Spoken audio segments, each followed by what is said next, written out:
गलामा विजयको हार अनि निधारमा विजयको टिका पहिरन हजुर हाम्रा सम्पूर्ण प्रतिस्पर्धी साथीहरू लगायतका हामीलाई ताली बजाएर हौसला प्रदान गर्नको लागि उपस्थिति हुनुभएका सम्पूर्ण यहाँनिर उपस्थिति मान्यवरहरूमा म सर्वप्रथमको व्यक्तिगत तर्फबाट स्वीकार्नुहोस् हार्दिक नमस्कार।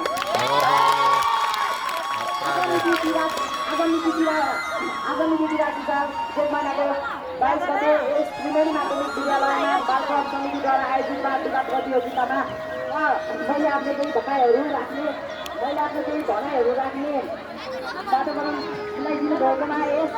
बालकर्म समितिप्रति हार्दिक कृतज्ञता व्यक्त गर्दछु र अब भने ढिला नगरिकन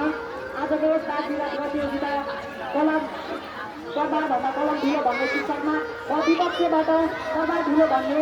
शीर्षकमा आफ्नो केही भनाइहरू राख्नको लागि सभापति महोदयसँग अनुरोध चाहन्छु।